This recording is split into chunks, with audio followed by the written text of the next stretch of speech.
All right, welcome to Jam and Jabber. That's Stephanie, And that's Kenji. and today, spooky movies. Spoopy movies. Spoopy movies. Who needs them? Well, a lot of people really like them. I mean, that's fair. You know, people like getting scared. That's the thing. It's a real thing. So today, what our plan is, we're gonna be guessing spooky movies based only on their posters. The movie posters that came out when those movies came out. The thing about spoopy movies, and Ken and I, is that we haven't seen a lot of spoopy movies. Not too many. It's not that we don't need them. It's not that we're opposed to them. It's just we haven't seen a lot of spoopy movies. So we thought it'd be kind of fun to explore what we think the movies might actually be about. Because there's some movies that have been around for a real long time, and because culturally, you can kind of get an idea of what they're about. But then there's some we found. Yeah. We're like, what the heck is this even? Yeah. What is this about? Because we did find a list of 20 different movies, and we got their their movie posters, and we're gonna try to guess what they are about. We're prepped and polished tonight, baby. Yeah, we are gonna roll a d20, see what sticks, and from this lovely list here that you're seeing me scroll down right now, but too small to tell what they are. We're going to roll that d20 and figure out which one we're going to do first. Yeah, it's also, after we kind of guess what we think it is, Ken's going to draw a scene. Yeah, we'll based off of our idea of what the movie could be. We're going to take our best guess. Yeah. Then I'm going to look up the synopsis. We'll find out what it actually is about, and you can decide which movie's better. Yeah. I'm going to say right now, I think our movies are going to be better than what came out. Just throwing it out there. Yeah, right we're there. just going to throw that all the way out there. Loud and proud. Be proud, just make it happen. Should we wait a few more minutes to see if anybody's going to come and join us live, or shall we just get right into it? Let's get right into it. They can rewind the video. It's on them for not being here on time, okay? We're ready, okay? We're ready. Yeah, chomping at the bit. Give me that first number. Okay. Number 15. Number 15. 15. Movie 15. We are looking at... Yay! Critters! Okay. I know this is a popular movie, but we've not seen this one. So, I don't know, all we have to go off of is this available on video cassette movie poster for it. So, they eat so fast you won't have time to scream. We did look up a few things about Critters. I don't remember. Well, the only thing we looked up is that which came first. Oh, right. Yes. Gremlins or Critters. Gremlins came out first. Yeah, because they're kind of... All I know about Critters is that it's a kind of a cheap, quick and dirty version because Gremlins was so popular. Yeah. They're like, hey, we got to get on that weird, creepy monster kick fast before anybody else can get onto it. Yeah. So they decided to make their own kind of creepy creature type of monster movie. And that's all I know. I mean, actually, I did see... So when the EMP Experience Music Project, now it's called... It's the Pop Culture Museum. Yeah, in downtown Seattle. They had a horror exhibit there for a short while, and I actually got to see some of the critter puppets. Oh, gosh. So I know they're about 1, maybe 2 feet tall. Some of them transform into little balls. Oh, jeez. Yeah, they get round with lots of teeth. Oh, God. And that's the only other thing I know about Critters. What do you know about Critters? Well, from the poster, it looks like they're from outer space, judging by those shooting stars. Oh, that's a good guess. is my first guess. They do not have a deal with Mountain Dew to be their spokesperson, but Gremlins do. Now, how many years later? I know, right? Like, Gremlins are still relevant, apparently. Yeah, super relevant, super real. God, that almost looks like a Pokemon. It almost looks like a bow tie. I know it's a Mountain Dew bottle, but it almost looks like he's a very business professional gremlin. Very, very well. I mean, he's a spokesman for Mountain Dew. Of course, he's a business professional. It's got to be business savvy Okay. to keep up with those kind of contracts. Okay, So what do we let's think? figure this out. Yeah, So I like the idea of their aliens. they're aliens, and they're little spherical balls from what we know now. Okay, I'm gonna throw this out there. Yeah. I get the feeling that critters, so unlike gremlins where they're cute, let's adopt them from some random person. Sure, why not? But I get a feeling that this is kind of like they landed and that in some sort of small rural town, where they got the one cop who's really lazy. Yeah, late of course, night. of course. He's got his donuts, he's got his coffee, and you got some teens who are like out in the woods making out. Up to no good, teens. And then suddenly, the gremlin appear. And, like, there's the shooting stars, and teens are like, oh, that's so pretty, let's make a wish. Yeah. and then suddenly they're, like, making out later, and you hear the, and, like, them coming up, and then there's, like, "Meh!" They come and start attacking, like, oh, no! And now it's, like, the critters are out to get the whole entire town, and the whole entire town is, like, being woken up in the middle of the night. The cop doesn't believe them. They're like, are you guys crazy? It's 3 o'clock in the morning. Go back to bed. Don't you got school in the morning? Yeah. That kind of stuff. And then, but then the gremlins, right, critters. Critters, yes. Critters, right. Sorry, wrong movie. I feel like at least one kid tries to befriend them and like hides them because maybe he thinks, oh, they're cute. No, I think unlike the gremlins, that these guys are just full on gonna eat your face. They're not friendly. They're not nice. Maybe a kid tries to, and like, hi, buddy, and they go, "Ray!" and he's like, ah! Runs away. Maybe he like chops a finger off or something. Oh gosh. This I mean, was it's in a the horror 80s. movie. That's true. They I did don't all know. sorts of violence to kids in the 80s. That thing like totally looks like one of the monsters from Where the Wild Things Are. Just putting that out there right now. Is that what you're drawing right now? It might be what I'm trying to draw. Yes. Ken, those sheep teeth are not sharp enough. Oh, you're absolutely right. Like that movie poster, they had How sharp teeth. foolish of me. Very sharp teeth. Very sharp teeth. So yeah, that's what I'm gonna pitch. That it was it's just a weird happening that happens in a small town. You finally get the local cop who's gonna be like, "Whoa, you kids, we're joking. We told you." Adults never believe kids.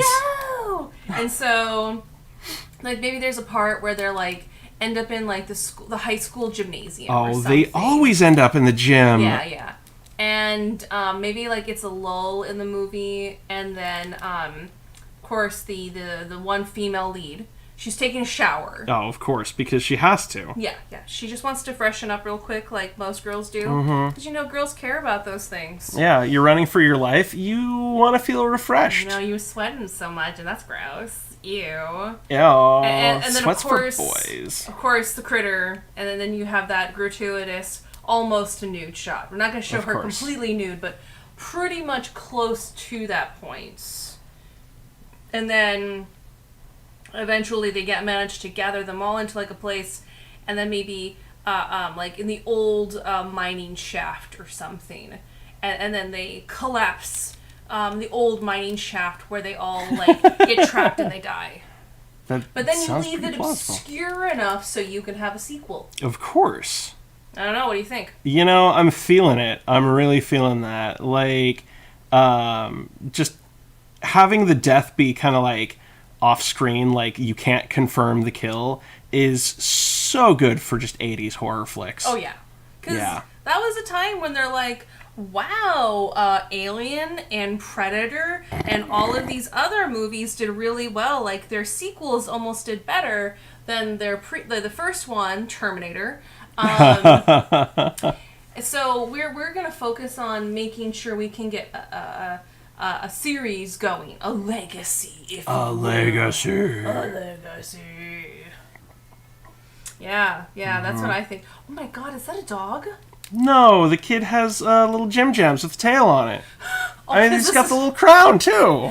You're just drawing Where the Wild Things Are. I'm drawing the Chud version of Where the Wild Things Are. That one did not make it onto the list. It did not. We were thinking about doing Chuds, but we weren't that interested in it as a concept. Before we get flagged for X-rated material, do you want to explain what Chuds is?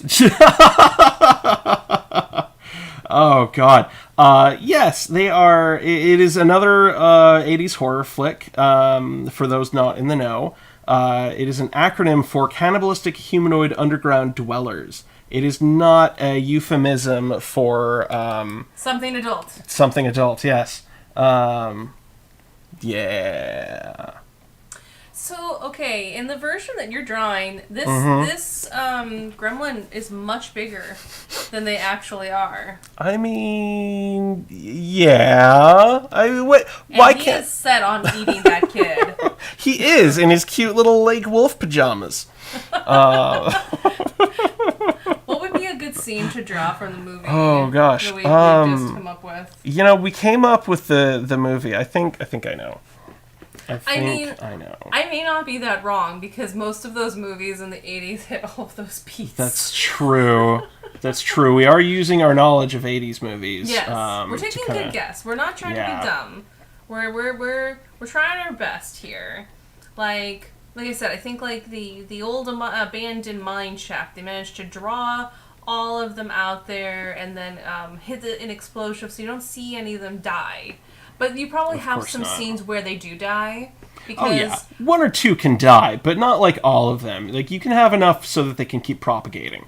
Like, the police officer maybe shoots one, maybe one gets in a blender, like a weird kitchen, because they're trying to hunt like them in down. Gremlins? Oh, that does happen in Gremlins! Yes. I keep thinking... Gremlins is a good movie. I'm not gonna lie. Like, I'm yeah. I'm a big fan of Gremlins, to be honest. I enjoyed Gremlins. I just know that... Yeah, that musical score. Oh, so good.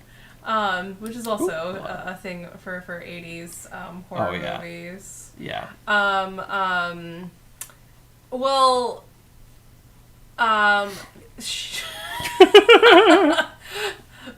So a couple of them die, okay? Whether it be total rip-off of... Because this movie is a total rip-off of Gremlins. Oh, yeah. It came out 2 years after Gremlins. It absolutely is a rip-off. They saw how popular it was. Like, oh, we need to get on that. We need to get on that train. There is an industry for cute little monster creature spooky movies. Let's do it. Mm-hmm. So, they were on it. Absolutely. Oh my gosh.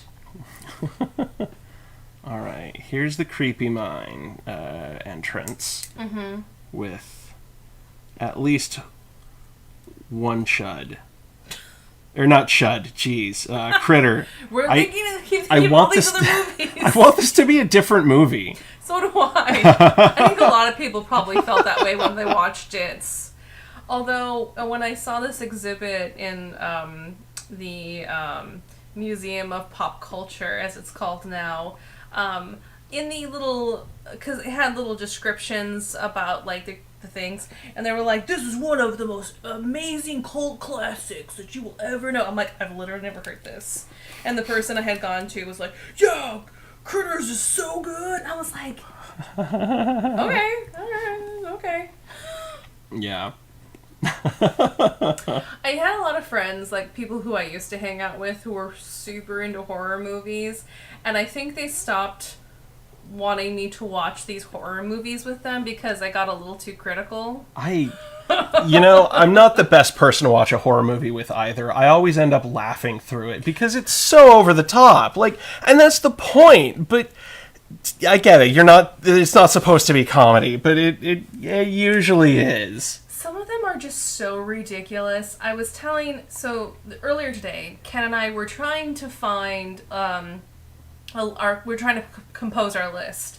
And so the rules that we had given ourselves was that both of us couldn't know about the movie, or at least not know enough details about it. They're like somewhere like, well, I'm aware of this. Like it has enough cultural significance. Or I watched it so long ago and I don't remember it. Mm-hmm. Like I couldn't tell you what this movie is about. It's so unmemorable.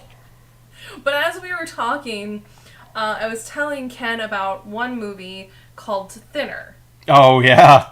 So, just gonna put it out there. I hate Stephen King.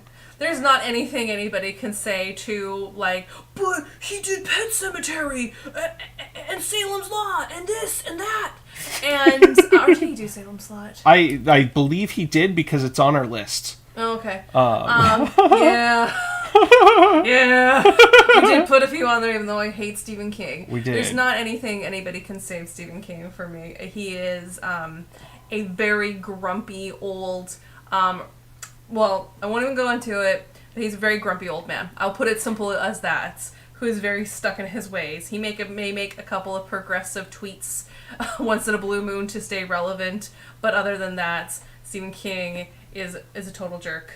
And so Thinner, I was telling Ken the story, and I think people like Stephen King because his stories were different. Like, we knocked out Critters real fast. We're like, yeah, this is the Pete's, this is what it probably is. And so a lot of those movies in the 80s were very similar. And I will say this much for Stephen King, this isn't a praise. This is just an observation.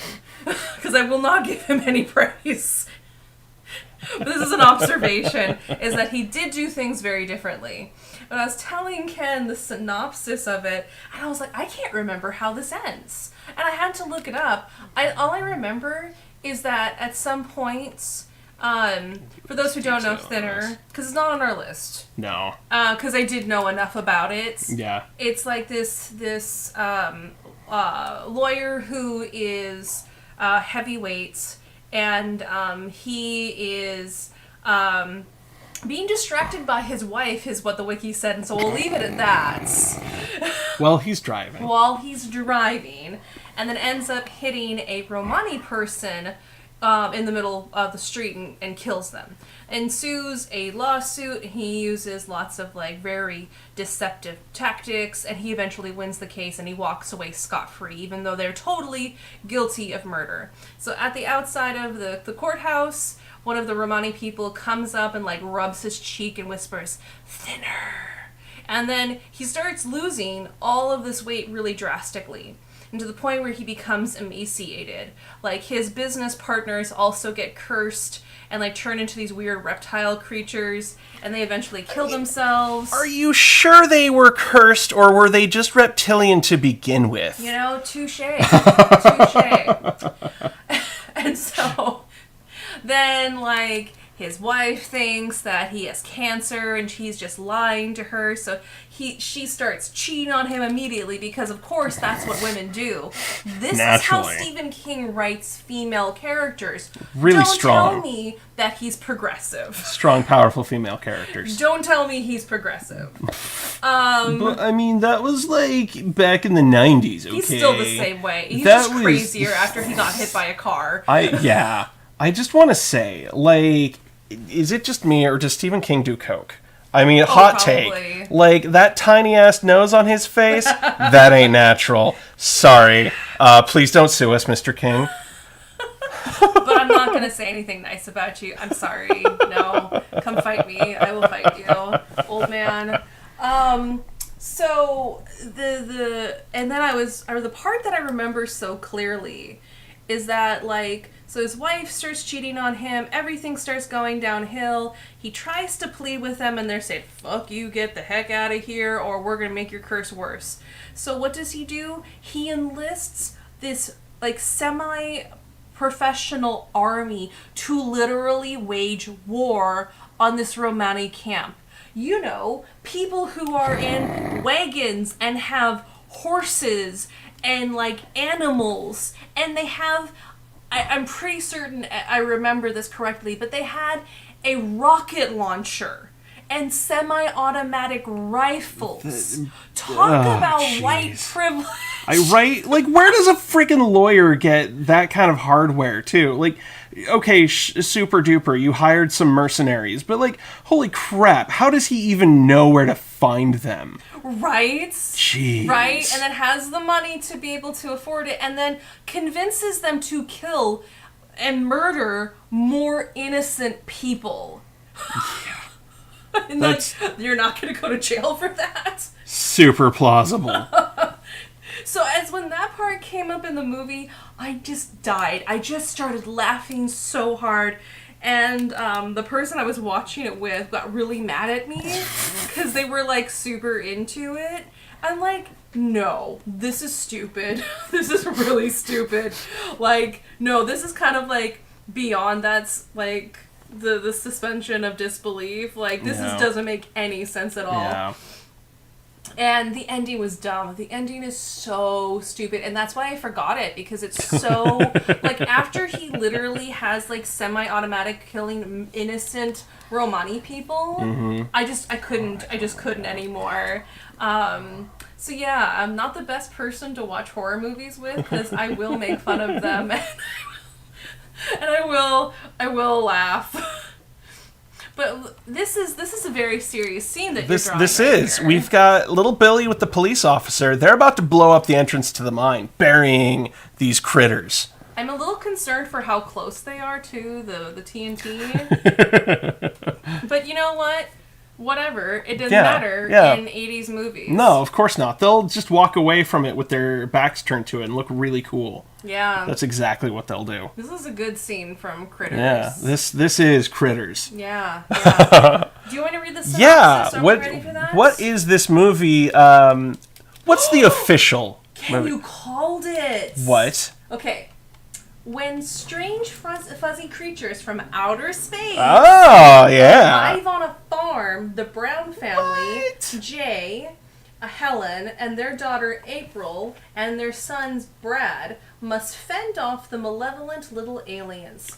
Two bounty hunters with superhuman abilities follow the aggressive beasts from beyond, but the warriors aren't terribly effective, leaving the Brown family to battle the furballs and rescue April from their clutches, all by themselves. Oh, I didn't think about them trying to kidnap the girl. Of course, because then they can shower scene. use her as bait to get more people to come to eat them. Yes. Brilliant. Oh, I didn't think about. I don't think I would have been able to. I mean, we saw the two little shooting stars, but maybe those are the two bounty hunters. Should we add bounty hunters now? Just like some space guys in the back. You know what? Yes, I'm going to. We called it, though. We did. Yeah, that was... I mean, it is very close to Gremlins, because it is a Gremlins knockoff. It really is. Wrong time to sip tea. Gotta stay hydrated. I do. I got my pumpkin spice, like, nice, kind of coffee replacement, because it's late at night. And then already got too much energy anyways. All right. Boba Fett. Boba Fett is one of the useless bounty hunters because you can't convince me he's a badass. Ooh. He got eaten by a Sarlacc pit. He's not badass. Oh my gosh, he survived. He has his own miniseries now on Disney Plus. Din Djarin is a better Mandalorian. I'm just gonna say that right now. He's pretty cool. He is cool. Screw Boba Fett. Din Djarin's better. Hot take. Hot take. We are feisty. Come at us in the comments, bro. Oh, yeah, please don't. We both have a lot of Aries in our charts, and it's an Aries full moon coming soon. We're bringing the fire. All right. Let's roll up another movie. Okay. All right. What do we got? We got number 12. Number 12. Let's see. Number 12. Freddy versus Jason. Okay. This is one that we're culturally aware enough, but we haven't watched it. No. But here's my guess. Because in movies like this, they'll have their fight, their battle, whatever. The kids are going to think that, okay, Jason is attacking us. How do we kill him? How do we get him to stop attacking us? Well, this dude who's killing us in our dreams is the only... It seems like, hey, what if we just turn him on Jason? If we can put Jason to sleep, then Freddy's going to kill Jason in his dreams, and then we'll be free of Jason, and then we'll have to find a way to get rid of Freddy. But... they always team up. They always team up. So it's a pointless plan to try to do it. So it becomes a rom-com between Freddy and Jason. It's just a bunch of oops accidents where they get together and finally, yeah. And then they just, like, want to hang out and kill kids together. Okay, so I'm really out of the loop. What is a Freddy and what is a Jason? Because I don't even know that. So Freddy Krueger is... that the guy with the hockey mask? No, Jason is the one with the hockey mask. See, I don't even know. Yeah. I've literally never seen any of those movies. Never seen any of I've those never movies. seen a Friday the 13th, but I did see the new Freddy Krueger movie a number of years ago with the dude who was Rorschach and Watchmen. Basically, the premise is that these parents get together and murder Freddy Krueger because he's molesting their children. Yeah, and they burn him to death, which is why his face looks the way it melted. Okay, hard take. Think he had it coming. I think he had it coming too. Yeah. So basically, he comes back and starts murdering the kids as revenge in their sleep to get back at the parents who murdered him. I mean, who are you supposed to be rooting for? Well, the kids. In this one, Freddy versus Jason. I don't know. I don't know. So we've got a molester, rapist, pedophile. Yes. Who felt justified murdering people because they murdered him. Mm-hmm. And so that's a Freddy? That's a Freddy. Okay, what's a Jason? Jason, from what I understand of the mythos, is that he was just a kid who drowned in a lake, and there was all these stories about him, and like maybe his mom beat him and was just kind of like an outcast, and they I don't know, like he just likes killing people. Does he have the Edward finger hands? No, that's Freddy Krueger. Freddy Krueger has I don't even keep them all straight. Wait, so that's the Freddy. How did he get the Edward finger hands? He was a gardener at a preschool. And then he raped and molested children. Yes. And so he's a pedophile. Mm-hmm. Did they cut off his fingers? I don't know. I think he just like made the glove to like try to protect himself. But I don't know. He only has like the one glove. I don't know, man. Is the Freddy alive or is this a ghost or He's spirits? pretty much a ghost. Okay, and so the Jason, is he a ghost because he drowned? Unclear. So how do you kill something that is already dead? Plot twist, you don't, and that's why you have like 13 sequels of each movie. One of them is on our list. Mm-hmm. We have more of them on our list, yes. Yes. Okay, so a Freddy versus a Jason. Mm-hmm. Like, those were really popular in the early 2000s. Because they were like, Alien versus Predator. Yep. Batman versus Superman. Like, how do we put our favorite characters against one another? And I think you're totally right that they would probably team up because they're both murder guys. I've seen enough movies and read enough comics to know that that's exactly what they do. They just become fellow murder guys. Mm-hmm. And they may, like, the beginning may start where they're fighting each other so you Mm-hmm. can appease all the fanboys. Exactly. And edgelords. But then after that, like, it's just like... They team up, and then of course they're murdering teens again. Mm-hmm. Exactly. That's how it always goes. But so here's a real question. Yes. You know, I like your idea of this rom-com of like how would we make it better? Because these like versus stories are kind of suck. I mean, hot take, they just kind of suck. So I love this idea for this rom-com, and I love these poses that you've already like established. Like this is making Freddy versus Jason much better.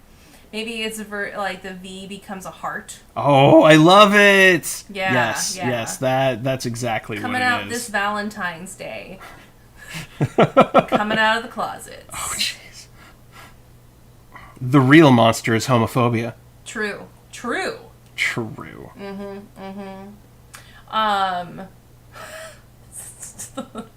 it's really good. I like how coyly, like with the Edward Scissorhand, like, ooh, what you doing later? Fun fact for you: Johnny Depp was one of the kids murdered in Nightmare on Elm Street, and he was Edward Scissorfingers. Yeah, he was. He was. Wow, I didn't know that. Yeah. And now he's in cologne ads. Really stupid cologne ads. Lone wolf and rock guitars, and open prairie, desert area. We're not making any friends. Is he serenading him? He's totally playing guitar for him, yes. Aww. Maybe it's like a music, like it's the verses part is that they're actually part of like a music competition. So it's Freddy versus Jason versus the band camp. Like maybe that's the teams. That's who they're killing is a band camp. Like this one time at band camp, Oh, everyone knows Jesus. the line, but they didn't know it was actually a Freddy versus Jason at band camp. But here's the really great thing about this is that they're actually on a little picnic date together. Aww. Little basket and everything. That's nice. It's nice. They're having a good time together. That's very nice. It is. He's helping him with his music, so when they do compete with the rest of the kids at the band camp, they have more reason to murder them afterwards. Mm-hmm. Exactly, because the kids were making fun of Freddy's, no, Jason, excuse me. I'm having a hard time keeping them straight, too. Jason's ability to play guitar. Yeah. Yeah. I don't care what those kids say, Jason. I love your music. And I don't care what they say. I love your boiled face.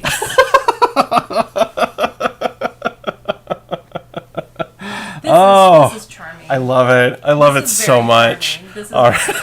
I like this. I like that we fixed it. We time. did. We absolutely fixed it. Do we need to know what the official movie was? Because I like this version better. I'm just kind of curious. I'm just curious. Okay. Lay it on me. 2 horror icons face off in the supernatural movie. Disfigured serial killer Freddy Krueger, who attacks his victims in their dreams, has lost much of his power since citizens of his town have become less afraid of him. I didn't know that's how that worked. Okay. Enlisting the help of fellow violent murderer Jason Voorhees, Freddy orchestrates a new killing spree. They're working together. You called it. Oh my gosh. Yes. Together, when the hockey mask wearing psychopath won't stop chopping up Freddy's intended victims, the two ghouls start to battle each other. You killed the guy I was gonna kill. Oh, jeez. It's like little kids bickering. That sounds like an Abbott and Costello bit, to be perfectly honest. Like, who killed first? Okay, I just want to bring it back to a point that we made earlier about how you and I laugh at horror movies. Yes, we they're do. Not funny. That's how you remove their power. They just told us. Freddy Krueger can't murder people no more because they aren't afraid of him. They're like, yeah, that guy is dumb. That's how you remove their power. So the best thing you can do, everybody, just laugh during horror movies. Exactly. Don't let it get to you. That girl's not actually going to come out of the TV from the well on the VHS and murder you. Still didn't stop me from turning my TV around when I watched that movie the first time. True story. True story.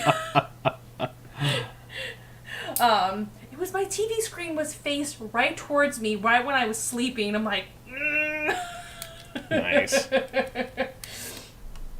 So it's interesting that in this universe there are all these monsters coexist. They live in a world with multiple monsters. So it opens up the door for a lot of other things, which I think that they were hoping is that they could get, like, other horror guys to do other verses. Yeah. Because movie makers, they don't tell good stories. They gotta get that cash grab. Gotta get that dosh. Mm-hmm. Those movies aren't gonna pay for themselves. Nope. Well, I think you perfected it. It's perfect. They've got cupcakes now. That's lovely. That's very lovely. You want to start another one? Let's do another. All right. Did we do 15 already? Yes, I believe we did. Number 8. Okay. 2 seconds. Is that one that we... Oh, yes. Okay. You know what I'm going to do really quick? I'm just going to take the ones that we've completed out of our folder so we know that it's the ones that we've done. Okay. Number 8. Slithis! Oh, when we were looking up movies to do earlier, we came across this. This is a gem from the 1970s, and it was so ridiculous. The name, it just really spoke to us. Let's read this flavor text. Yeah. Finally, nature unleashes its revenge. From the pollution of our nuclear waste, caused the killer we couldn't destroy. Hell hath no fury like Slithis. Okay. Slithis. He's a nuclear boy. Nuclear boy, and wearing one of those rubber suits that he's just barely fitting in. Yeah, like, is he a crab boy? Like, what's his deal? Like, is he like half ape, half crab boy?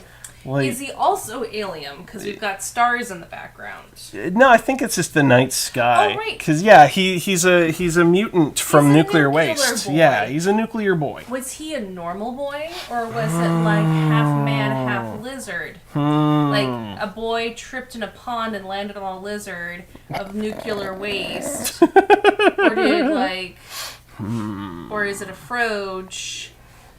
Then he decided to smooch. I think he did a little more than smooch that froge, and this is his son. We are keeping this very PC. I don't want to go there.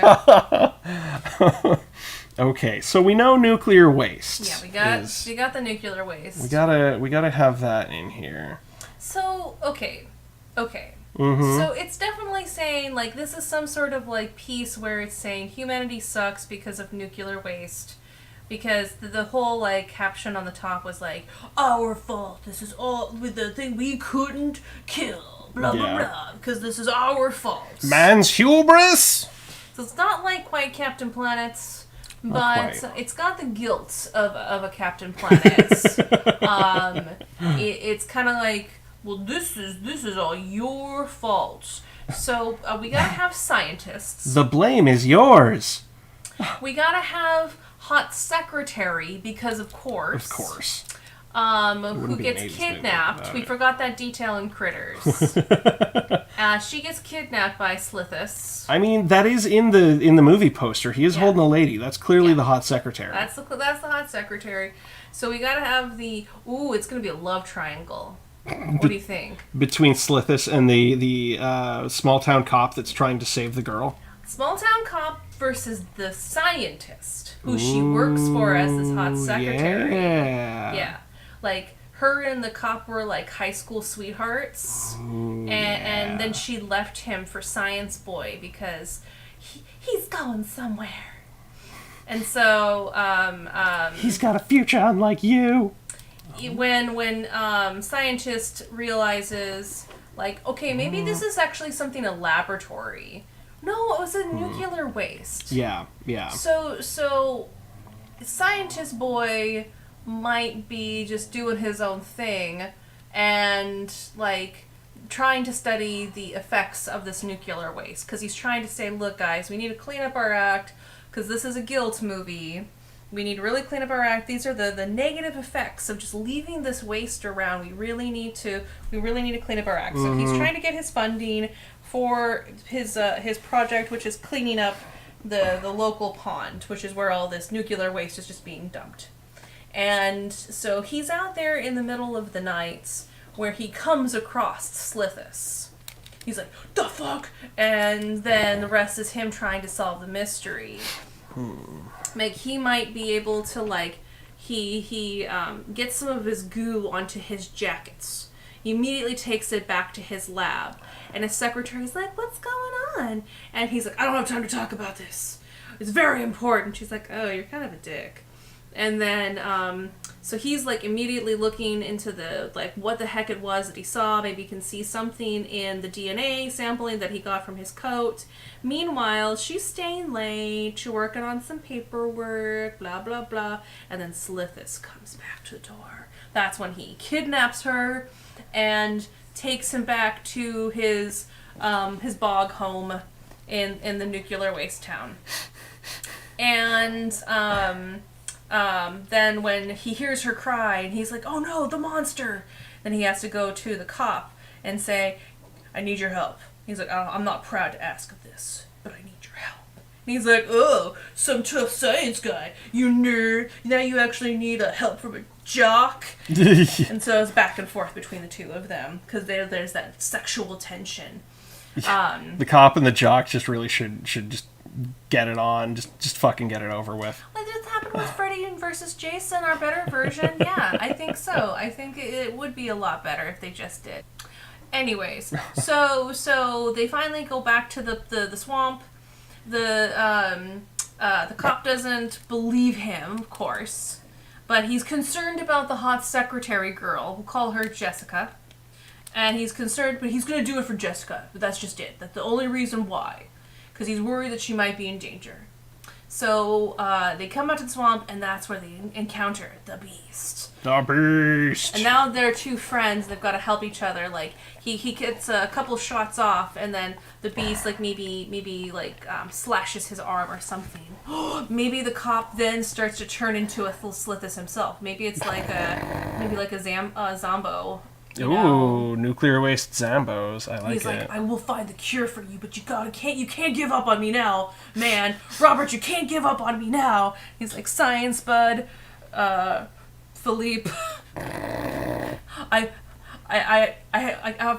kind of in a pickle. I have no choice but to trust you. Oh no. And so maybe they have to go into the dwelling of Slithis. And that's where they find other things like clues. Because if he can get a better sample, because the sample he got on of his coat wasn't good enough. And the sample on his wounded arm is tainted by his own blood. So he needs to get a better sample, and if he can, maybe he can find a remedy or something. And so they go back into the cave where Slithis lives in, where he resides. And from there, they have a standoff. Maybe the cop guy dies. Maybe he dies trying to save her. Like, be good to Jessica. She's like, oh no, I was actually in love with him the whole entire time. She. But maybe we make these waters even murkier by having her maybe fall in love with Slithis a little bit. Like, he's just misunderstood. Don't hurt him. He's just a creature. He doesn't know any better. Maybe she finds out some details, like he's got like a family photo. Like he was actually a man who drowned in the nuclear waste. He was the missing lab assistant that we'll say Randall the scientist buried. She always wondered where that cute boy Randall disappeared off to. But look, I found a wallet, and I found a family portrait. He's a man down underneath there. He's a man. You can't kill him. We're not trying to. We're trying to find a remedy, but I need a better sample. Now get behind me, Jessica, you fool. No, I think I'll stay until we can find a remedy. You stupid dumb woman. Because this is like at the time of like this was a 70s movie, yeah, like lots of sexism. So if it's a 70s movie, she needs very feathered hair. Oh yeah, clearly. Yeah. And then from that, finally she's like, okay, I'm a dumb girl, so I'll listen. And then that's when police guy's like, alrighty, ready, and then he kills him. Take the shot! And he's like, no! And then, like, afterwards, like, also cave collapse, because that's popular in movies. Right? I mean, that's a pretty standard way to obfuscate the body. And wrap it all Yeah, up. yeah. You don't have to show him. The actor's uncomfortable in that rubber suit anyways. Just make it simpler for him. We'll just show it off screen, and then come back a little bit later, and the scientist has, like, won his Nobel Peace Prize. They finally are cleaning up the swamp. Like, you can see some crews coming through the lake and cleaning up all the biohazardous things. And then the girl's there. She's like, "This one's for you." It didn't have to be this way, Randall. He didn't have to die. But no, because of this, we were finally able to undo the mistakes. And hopefully humanity has learned from this grave mistake, and they will not dump their hazardous waste in our perfectly good drinking water. Little do they know Randall is watching them from afar. Just looking at his hands in your picture, like they look like big, strong hands, don't they? I was thinking, like, what have I become? I'm a monster. I'm a monster. I'm a monster. Oh, you know what? If this is a radioactive swamp, this little froggo that I drew earlier, it needs a third eye. Oh yeah, absolutely. Yeah, like yeah. It's, and keeping with the theme, we need, like, just a really big, terrible mosquito.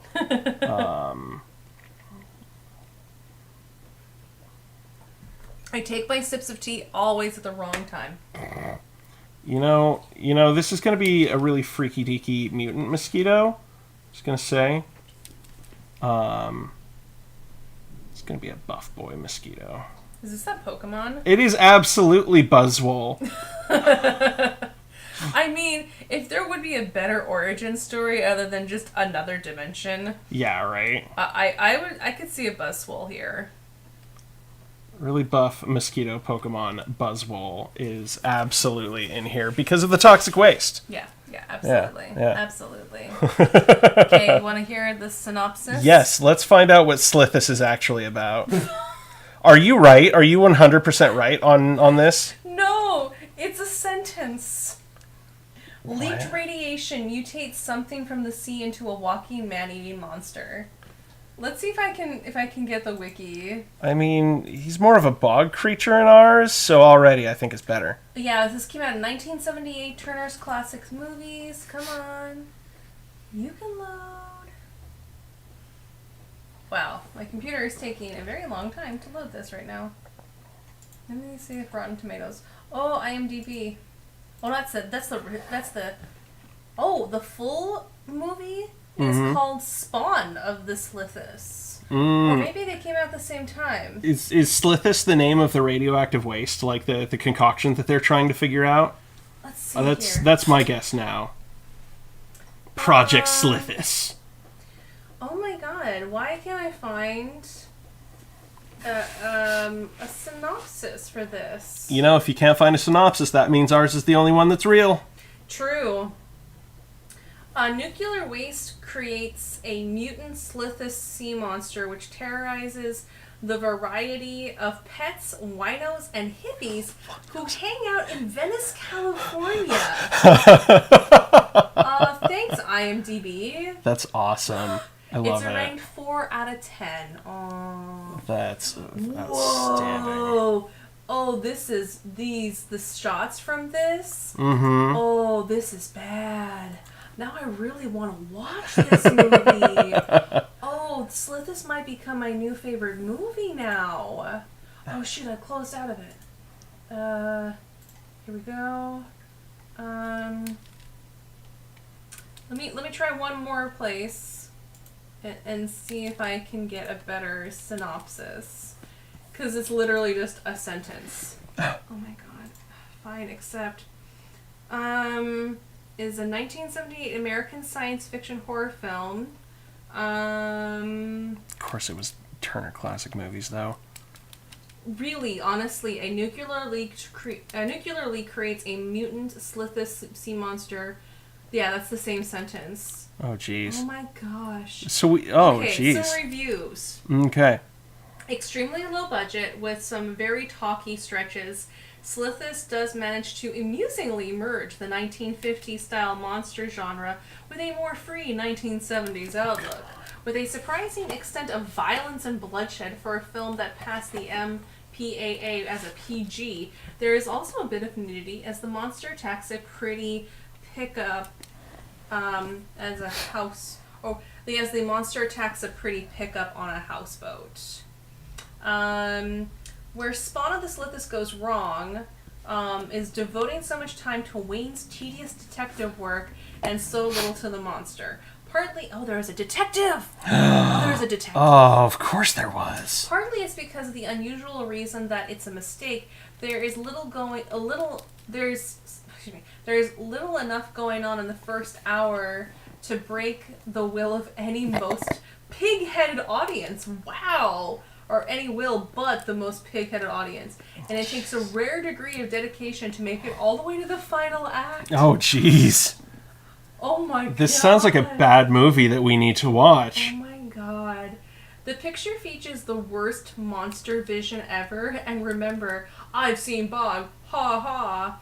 There is some well-mounted shots. Okay, this isn't what I want to hear. Like how they filmed it. I'm gonna try one more thing. Yeah.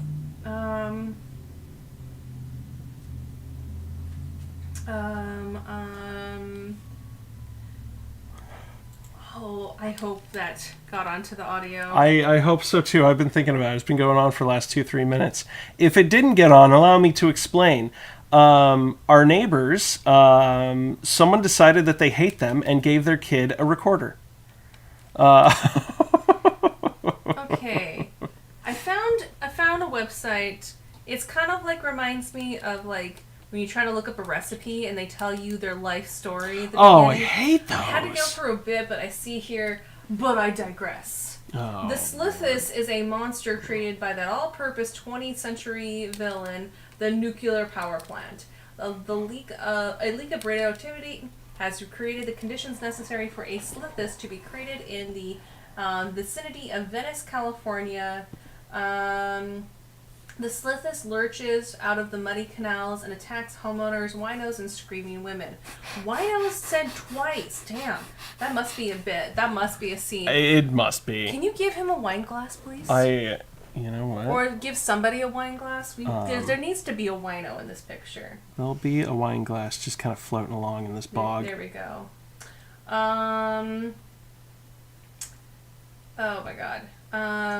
It is tall, about as tall as a Bigfoot. It looks like an overripe lizard dripping with a great big gobs of greasy slime and Slithis guts. I gave it slime on its hands. There you go. Yeah. Oh, good job. It growls, which is, I think, a first for a reptile. It causes the California police to crack down on local religious sects. What? Which takes the rap for the Slithis What? as a bizarre suspect of ritual murders. Oh my god. That's amazing. You know what? I don't care what the rest says. I think our version's better. Oh my god. No one can tell us what Slithis is about. All right. Well, our version's the only one then. Okay. I like our version version better, yeah. All right. You want to do another? Absolutely. I think we got a couple people watching live. If you haven't said hi yet, well, welcome. Yeah. Hello and Just welcome. to give you a quick rundown, what we're doing is that we are taking guesses of what horror movies are based off of their movie trailers and just what's known in like popular media and ideas. Yeah. Like we try to pick movies that both Ken and I have never seen. We have no idea what they are about. So we're trying to guess what the movies are about, and Ken's making a cool scene from those movies. We're just trying. And then we find out what the synopsis actually is. Yeah. Feel free to chime in with any comments, any ideas, things that you'd like. Yeah. Yeah. All right. What's the next one for me? All right. I know you're ready. I'm ready. 18. I'm excited. 18. Did we do 18? No, we have not done 18 yet. Lady in the Water! Oh, this is one I have no idea about. We're gonna dog on M. Night Shyamalan. Awesome. All I know is that he got a lot of guff because he created his own monsters. And people, for some reason, didn't like that. But I don't know. I'll give him credit for trying to be imaginative, but people just weren't that interested in storytelling. I guess, like, maybe she's like a mermaid or something, but, like, he didn't use the term mermaid, so... M. Night Shyamalan Yeah. is a weird person. He is. Like, he's not... Okay. Like... So to understand the movie is to understand the director and creator. Yeah. Because, like, the only movie that he got credit, like, for, he stole the story. Mm-hmm. It was like Stories You Tell in the Dark. Was that the TV show that he stole it from? Oh, yeah. No, Are You Afraid of the Dark? Are You Afraid of the Dark? That's right, because we both watched that one. Mm-hmm. And no one was watching this obscure, TV show on Nickelodeon in the 90s, except for M. Night Shyamalan. Yeah. And, God, he ruined everything from Nickelodeon, didn't he? Yeah, he really did. Like, his kids love watching Nickelodeon, and he does too, and then he just rips off their ideas.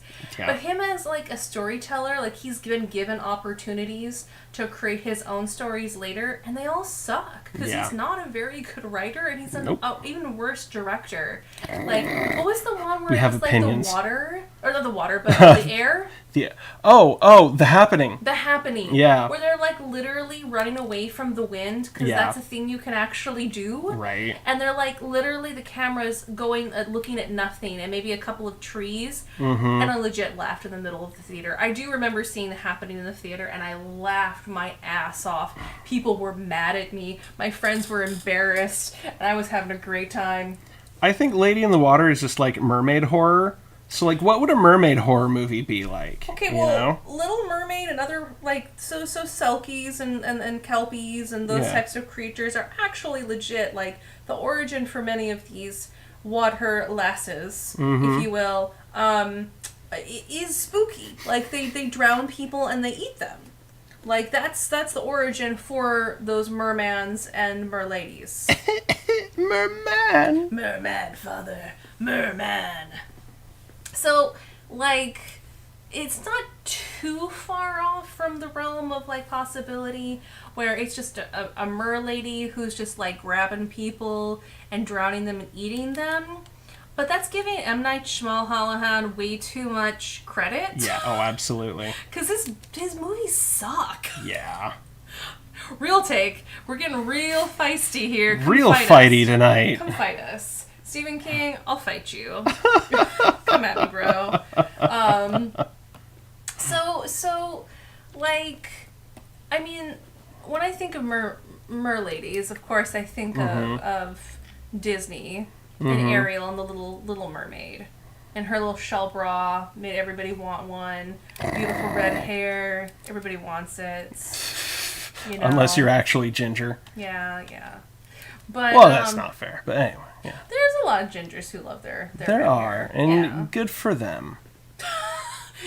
Good for them. Oh, God. I didn't mean that to come out as condescending as it did, but sorry that came out so condescending. Red hair is beautiful. It absolutely is. Magical. I love red hair.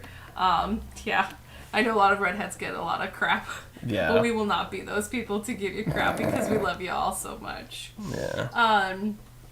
So what happens in this? Well, M. Night Shyamalan movies have weird pacing. Yes. They've got bad actors. He doesn't know how to hire good actors. I'm looking at you, Last Airbender. I just want to say it's really funny too because he always gives himself a cameo. So no, he does not know how to hire good actors. That's right. I forgot that stupid detail. Maybe he is ripping off a movie. Maybe he's just ripping off The Little Mermaid.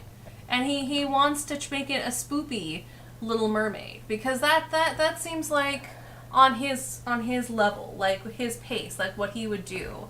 So how would we make The Little Mermaid spoopy? Okay, so clearly this mermaid is running away from some terrible creature monster. Ursula? Possibly an Ursula. Maybe there are other monsters under the sea. Who knows? It's better down where it's wetter, okay? Like, I remember the song, Kenji. Okay, well, maybe that was a propagandist lie. I'm just gonna put that out there right now. Okay. Hot take. Hot take. Hot take. So what kind of thing is she running away from? I think she's running away from her worst fear imaginable. Which M. Night Shyamalan. yes, Oh, M. Night Shyamalan Shyamalan about me. Oh. is just hunting her in the water. I remember seeing trailers for it and like wondering what the fuck it was even supposed to be about. I think it was just like that actress who's in it with like who does have red hair. It's she? curly red hair. And yeah. I don't remember the actress in it, to be perfectly honest with you. Hey, welcome, thank you for watching, Rachel. Hello. We got our first comment. Said, hi, I watched the first 3 minutes of this movie and couldn't figure it out at all. I mean, that's a good synopsis of most M. Night Shyamalan movies. Yeah. How do you say his name? M. Night Shyamalan? M. Night Shyamalan? Shyamalan, okay. Shyamalan? M. Night Shyamalan? Right. Shyamalan Ding Dong, okay. I'm really terrible at remembering names. Sometimes memory devices like that help. Yeah, I remember watching the trailer, and I think it was just like this woman who's got like curly blonde or red hair, and she's just kind of floating in the water. Yeah. And what is this? What are you drawing? That's M. Night Shyamalan in a snorkel. She's like, no, don't make me poop in your movie. It's gonna be a great idea. That's exactly what the real monster of the movie. I mean, if he gets to be the dude who kills Mel Gibson's wife in Signs as a drunk driver, then he's probably the type to make himself the monster in the movie. He is the real monster. Mm-hmm. Rachel thinks it was blonde hair. I think you're right. I think it was blonde. Yeah. Like someone, I don't know if it was Uma Thurman, but I want to say it was Uma Thurman. I don't think it was Uma Thurman. Okay. But it was a woman who has that look. I can see why you think that. I think she's been in some of his other films. Was she the girl who was in what was that stupid movie about the Village? There we go. Is that the same girl? Was that Uma Thurman? I think you might be right. I think you might be right. Uma Thurman? God, The Village. That was another dumb one. Yeah, it was. Also another stolen idea. Mm-hmm. Totally ripped that off. And I don't know how he gets away with it. You're right. Like, how do these other people not sue him for, like, billions of dollars? I think there are lawsuits on some of them. I mean, that's what blows my mind, is how does he get away with it? Yeah. Like, maybe more people are watching him, and that's why he hasn't been making as many movies. But, like, he's also, doing the Airbender stuff. Oh, I don't know how he got the rights to do that. I don't know either. Like, what studio exec thought, hey, let's make M. Night direct the Last Airbender movies? What do you think M is short for? Mike? You know, that's what I was about to say. Maybe it's just Michael. Maybe he's just Michael. Like Michael Shyamalan. He wanted to be with the Knights. Maybe it's N for, like, Nigel. Or maybe Michael Nigel Shyamalan. I feel like maybe he's just a really super fan of Knight Rider. He's just like, I just really want a cool name. Yeah. Like, Yeah. you know, people get, like, cool names when they become writers and film directors and stuff, and so I'm just gonna go by M. Night Shyamalan. Exactly. But it's just Michael Nigel. Michael Nigel Shyamalan. That's my Okay. OC. That's not my OC. That's my headcanon. I'm sticking with it. I love it. Yeah.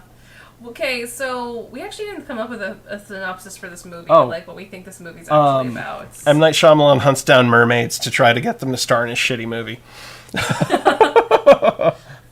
There's my hot take for you. Yeah, you know what? That's all it needs to be. That's all it needs to be. Love it. Yeah. Anything else we want to add to this, or we want to read what it's actually about? Let's find out what it actually is about. Okay, because, before I do, I want to say one thing. Mm-hmm. most of his movies, again, are stolen. Yeah. And most of his ideas are not his own. And the 2 times he's actually tried to come up with his own idea, they tend to be really stupid and they become really, really, really dumb. Typically, we got yeah. a comment from Rachel saying the actress was Bryce Dallas Howard. Oh, of course that's her. Yes, she does have red hair. I don't know who she is, but I'll look her up. Do you remember the new Jurassic Park movies? Her? That's her. Oh, Yeah. no. She is Ron Howard's daughter. Oh, no, girl, get out of those movies. Get away from M. Night Shyamalan, man. Thank you very much, Rachel. Yeah. So yeah, like, his movies, when he's given the opportunity to come up with his own ideas, they're really bad. So I'm just going to throw what's out there, that I think what it's about is that there is a merlady, and it's not the movie Mermaid, like the one that was popular From in the 80s. 80s. Yeah. This is one where it's like maybe this guy who is in a submarine, he's a scientist, and he's just studying blowfish or something, I don't know. And then he stumbles across this merlady, and then that's the rest of the focus of him trying to get close to it. Ooh. And then, That's what I wanna do.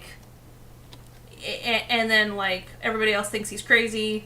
And then, there's a moment where he does get close. And then she, does, this whole weird sensual thing. And, maybe tries to eat him and, attacks him. And then it's we gotta get out of here. We told you not to get anywhere near the beast. You knew about it? Of course we did. And then, then it's escape to the surface. Trying to escape the merlady, and then at the end she was just like, I just wanted to be friends. Yeah. That's my hot take. Okay. Okay. All right. That's what you think. That's what I think. I like the villain being M. Night Shyamalan. I like that works your for version. me. I think you fixed it. I think you made it better. Better than anything M. Night Shyamalan. Michael. Yeah. Okay. So when Cleveland Heap rescues an enigmatic young woman, Bryce Dallas Howard, from danger, little does he know she is a character from a bedtime story who is trying to return to her world. What? As he deeply falls in love with her because naturally he begins to realize that he and fellow tenants are also characters in the fable. What? And that they must work together to protect her from those who would prevent her from returning home? The fuck? Wow, that's really convoluted. She's a fictional character from a... Okay. Did he come up with this idea when he was trying to come up with a story for his... I think so. Oh, no. That might be. It might have been a kid's story he tried telling his kids. He's like, wait a second. I'm sitting on gold. He's not as cool as the choose your own adventure guy. I'm just going to say that right now. Oh, no. Well, there you go, Rachel. All That's right. what it's actually about. Okay. That's weird. That is odd. That's weird. That's very odd. And it's not good. Nah. Well... The execution could have been better. Yeah. You know, we both were on the same thing. It has potential, but if it was in the hands of a better director, or a better writer, I think it has potential to be a good story. I wonder if this is one he stole. This is almost too good of an idea for his to be his own idea. I don't know. I thought it was a based on creatures he came up with for bedtime stories for his kids. So I don't know. Wow. I mean, we could go down that rabbit hole, but no thanks. I'm not feeling it either. All right. Rachel says this explains why it flopped. Yeah. I think you're totally right. Oh, absolutely. Okay. All right. Let's roll up another one. Another. Number 5. Number 5. 5 Alive. Let's see. Ooh, Pumpkinhead. Pumpkinhead. This one we never heard of before. No. We looked up movies today. We discovered this one today, and it seemed kind of ridiculous. Cruel, devious, pure as venom, all hell's broken loose. Say that one more time? Cruel, devious, pure as venom, all hell's broken loose. Okay, question. Yes. Do you think this is like a Dullahan movie? Dullahan, for those who may have missed other streams, we actually covered what a Dullahan was in our Pokemon stream. It's a fun one. It is a fun one. I highly recommend watching that one later. A Dullahan is basically a Celtic spirit, like the Headless Horseman, basically. Yeah. They don't have a head. They have like a replacement head that maybe they use as a weapon. They're hunting and trying to find their actual head. There's a very interesting mythos around it. Yeah. I don't think it's. I don't think this is about a Dullahan, though. I don't think it's an Ichabod Crane kind of Sleepy Hollow movie. So what do you think Pumpkinhead's about? I think Pumpkinhead, because it's pure as venom, I think what it actually is the Great Pumpkin Charlie Brown set in the Marvel Universe. I think this is a superhero movie.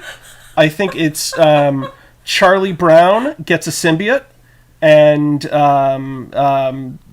attacks Lucy because she always is such a jerk to him. And little does he know, Lucy actually has a Carnage symbiote. So it's just Charlie Brown characters fighting with symbiotes. You got all that from the poster, huh? 1000%. That's exactly what it is. You can't tell me I'm wrong. I mean, okay, I will give you this. Those hands do look like a Spider Guy Venom or Carnage. I can see that. I will give you that. That could be a thing. But Charlie Brown, Great Pumpkin Charlie Brown. He's a pumpkin head. you know what? I am one of those weird people that never really grew up on Charlie Brown. Oh, okay. Even though I am an elder millennial, like, I think they played a Charlie Brown movie for, like, the Christmas one, maybe once or twice. Oh, yeah. But they're boring. Oh, yeah, they absolutely are. I'm not... Yeah, and I know it's, like, a particular generation, like, that really loves Charlie Brown, because they grew up with it. Yeah. And I mean, like, if people try to watch Rocko's Modern Life, no one would like it except for, like, us elder millennials. I have a confession. You never watched Rocko's Modern Life? I didn't like it. I didn't like Rocko's Modern Life. It wasn't my jam. Oh, I like, loved it. It hit too much of the sympathetic awkwardness for me to feel comfortable watching it. Like, I was just like, oh, this is so awkward, and just I felt awkward for the characters. I'm like, okay, I can't do it. I can get that. Okay, but whatever the thing is, whatever you grew up with in your generation, if it's just kind of like your generation thing, I get that. I get that. Yeah. But Charlie Brown is not anything I know anything about except for, like, what I see boomers share memes about on my feed. It was the original Minions, basically. Yes, they were original Minions. I know people take. really love Peanuts. And I know I have a good friend who loves his art style so dearly. It's been very inspirational to him. But it just doesn't speak to me. So I can't add too much for the Charlie Brown lore that you're going with in this one, because I don't know anything about it. A hot take, I don't think you really need to know a lot of Charlie Brown lore to make it work. It just, basically, he's a kid that got bullied a lot, but somehow, like, I don't know, was still kind of sweet. Everybody gives a shit about Snoopy. Like, nobody cares about Charlie Brown, quite frankly. Okay, looking at those giant-ass arms, I'm starting to give a shit about Charlie Brown. Damn, he lifts. Damn. It's the symbiote. It's all the symbiote. It ain't Charlie Brown. Okay. We got comments. Stanley is looking for his friend. He came into the room and was calling for you. Charlie Brown was so for me. So, for those who don't know, Stanley is a very good cat friend of mine. He is a part Maine Coon, black kitty who comes by with his cat mother, Rachel, and cat sister, Ashley, and visits. And he is a very good friend of mine. He tried to come by, or he did come by yesterday. I got to see him and he immediately jumped in my arms. So, love you too, Stanley. And thank you for those good hugs. You're a good cat friend. But yes, I know Charlie Brown means a lot to a lot of people. I've seen, I'm not gonna lie, I have seen some Marvel Charlie Brown crossover. Really? I have. Holy crap, I was joking. No, like, because there's Charlie Brown everything. That's true. They are like minions. They Oh, are God. the proto-minion. I wasn't serious, but oh man, I'm a little sad that I was right. I've seen Peanuts just in my feed, like everything mixed up with no. Peanuts. Oh no. Yeah. So I'm Oh, sorry. no. Were you trying to go for something? I don't know how to feel about it right now. I don't know how to feel about that tongue underneath his chin. I don't think he does either. I think you're right.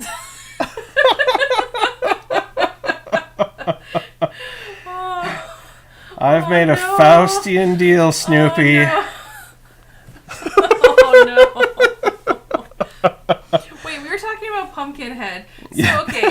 It's the Great Pumpkinhead, Charlie Brown. He's the Great Pumpkinhead. So what happens in that movie with the Charlie Brown and I've heard the Charlie Brown and the Great Pumpkin. What's it about? Is it he gets a scrawny pumpkin like the scrawny Christmas tree? No, like his best buddy who like still sucks his thumb and has a safety blanket. Which I don't know if he like Charles Schultz was trying to like make it like acceptable for kids so they wouldn't feel ashamed about it into older ages.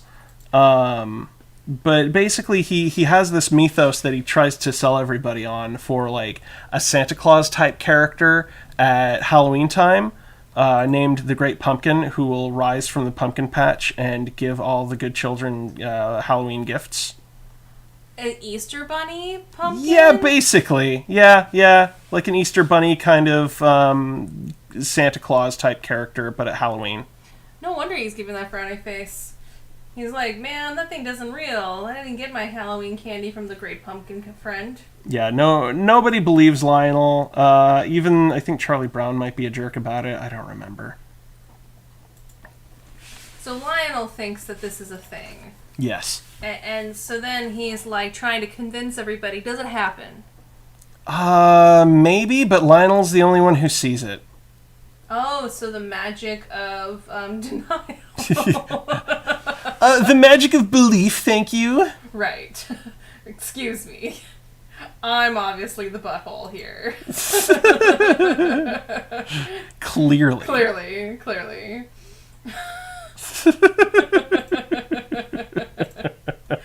Oh, is this the actual Great Pumpkin guy? He's like, what the heck? You trying to take my job? Charlie Brown? Yes, the Great Pumpkin is like, hey, whoa, come on, man. We don't have to fight this out. So there are two pumpkin heads. Sure. Let's go with This that. is pumpkin head, singular, I thought. What? Are we doing the sequel already where there's pumpkin heads? Pumpkinhead 2. Electric Boogaloo. I was just thinking like this was Pumpkinhead just like about to get in a fight with the football head Charlie Brown that's pure as venom. Oh. They gave it to me, man. I'm gonna go with it. So what do you think happens in this then? Same thing that happens in every superhero movie. You have a fight with a villain that has the exact same power set as you do, and there's a sky beam. A sky beam? There's yes, a sky there beam. is a sky There's beam. always a sky beam. What's the sky beam for? Just to look cool. Oh, okay. I think Okay. maybe J.J. Abrams had too big of an influence on movie making that lens flares just became sky beams. Oop, drop my stylus. This is getting intense. It is. Oh my goodness. So okay. So how does it end? It ends by How it began. Charlie Brown gets into a fight with Pumpkinhead, and they keep fighting and punching each other, but then they realize that they've both been wronged by Lucy, who is kind of Charlie Brown's main antagonist. She's behind it all? She's behind it all. Oh my gosh. and they start working together, and they get into a big CGI battle against Lucy, and they find out that by working together is the only way to really overcome adversity. That's also a superhero thing. It really is. That's absolutely, like, you totally nailed that. I totally believe that. Like, that's a real thing. You know what? None of these movies or things probably existed when this movie was actually created. Except for maybe Peanuts. Yeah, absolutely. Peanuts has been around since like the 50s, I think. But so did superhero movies, so maybe. Yeah, well, superhero comics, yeah. Yeah, superhero comics, yeah. Yeah, and then, I mean, if Pumpkinhead was like an 80s, 70s thing, like Superman was around, like with Christopher Reeves. You know sure, what? I'll believe that. I'm going to give this to you. All right, okay. I'm absolutely going to give this to you. Okay. Yeah. Okay. Do you want to see what this is actually about? Lay it on me. Okay. Oh. So after his son dies in a hit-and-run accident, Ed Harley seeks revenge against the teenagers responsible. Okay. With the help of a local witch, What? Ed summons the vengeful demon Pumpkinhead to hunt and kill the group of friends. What? But when Ed discovers a bond between himself and the creature, he begins to have second thoughts about employing the vicious monster. And he begins to end Pumpkin's murderous rampage before it's too late. I'm actually kind of want to watch this. That does sound interesting. Yeah, I'm going to write that down. It's the great Pumpkinhead, Charlie Brown, Venom. What was the other movie? Oh yeah, Slithis. That's the one I actually want to watch too. I'm like making our actual let's watch this for Halloween movie list. It's where I'm like, oh, this actually sounds kind of interesting. Yeah, that's so kind of interesting. You know what, Ken? If anything, this is giving us a list of our binge watch for Halloween night. Ken, yeah. I gotta give you something else. Okay, what's up? I know you just really wanted to do the superhero genre. Mm-hmm. Because you love a good superhero. I love a good superhero story. But how many superhero movies start the same exact way? There's a lot of origin stories, some sort of personal tragedy that motivates them to action that eventually puts them down the path of saving others. Yeah, they all start the same. Yeah. You pulled that one out of your ass, and it's not that far off. I'm gonna give you that gold star. I know you were just like, okay, so then what happens next? Okay, this is you. This is all you. This is what you wanted to do. I'm gonna give this to you. You have fun with this, and you weren't that far off. I really wasn't. So gold star. Heck yes. Gold star. Awesome. Oh my god. You want to do another? How many have we done? Yeah. We've done 5 so far. Nice, Wow. We're coming up with some pretty good ones. I like it. All right. I like this. Yeah. Okay. You ready? Give me another. Another. I'll roll a natural 20. A nat 20. Nat 20. Salem's Lot. We can finally rip on Stephen King, just like you wanted. I'm gonna do more it. so. We have more opportunity to do it now. See, the thing is about Salem's Lot, I didn't even know this was a Stephen King until you told me while we were doing the stream. Well, that was something that we found out today when we were Googling it, yeah? If it is, it's totally gone from my head. Okay. I remember because we were reading because we had found a couple different ones, and Stephen King came up for his stuff. Let me see. Oh, those are just names. Okay. Okay, so the tagline for Salem's Lot is, "You can do nothing against the master." What? I don't know. This is looking like a Nosferatu, so maybe that's the thing. He's sired a lot of mini vampires, and in vampire mythos they can't attack him. And Salem, I don't know what Salem witch trials. I was just gonna say, hold on. I think this is a witch cult movie. Yeah. I don't think it's a vampire. Okay. I think it's a witch cult movie. That leads me to think more. Yeah. I'm with you on that. Rachel said that this is good. The book is 1,000,000 times better. Okay, so it probably is. It is. Rachel, will you confirm? Is it a Stephen King? Because I used to hang out with people who were super into Stephen King, and like vehemently defending Stephen King, and that's why I'm like, you can't defend Stephen King to me. My hot take. I'm gonna die on that grave. Not before Stephen King does. Unless he gets hit by another car. Okay. It is confirmed. Thank you, Rachel. It is a Stephen King. So it's interesting because I have some kind of working knowledge of a lot of Stephen King because I used to hang out with a lot of people who really love Stephen King. But I don't know anything about Salem's Lot. The only thing I can think of is some sort of witch cult. That's the only thing. Based off of that movie poster, it looked like somebody was in a cage. So maybe... I was thinking like a window, like looking out of a window at other people. Maybe it was like this innocent woman who was tried for witchcraft and she was hung to death, but then her spirit still hangs out and like haunts this house. And like the master is the devil that keeps her trapped in the house or something. That's my hot take. What do you think?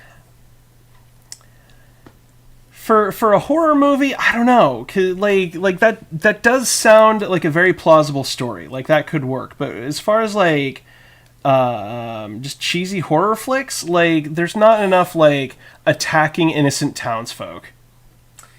Thank you, Rachel. We don't want any spoilers. Don't tell us what happens in it. We're trying to figure it out, and then we'll read the synopsis. We promise. We'll figure it out what Salem's Lot's all about afterwards. But yes, we'll stumble through it. Yeah. Well, okay, but like a horror movie sometimes does just, it's a haunted house, like Amityville Horror, those ones. It's just a haunted house, and so I think Salem's Witch Trials. We got like some sort of. Because Stephen King loves a good dumb cult. That's true. Like, what I will say, Stephen King writes a good short story. That's not giving him credit. Anybody can write a good short story. If you want to be a good short story writer, go out there and live your dreams. Because Stephen King can do it, so can you. But if he goes anything longer than 200 pages, his books start to suck. Like, he's got 200-page maximum. I mean, look at all the ones that were really popular. Like,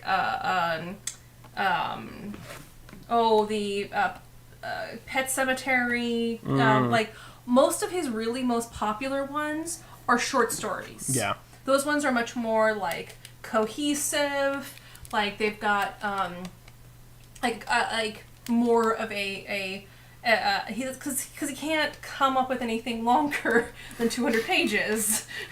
Then when he gets longer into that, like with The Stand, then there's like weird cults that just appear, or like The Mist, where suddenly people are starting a cult. Like he's into that cult scene.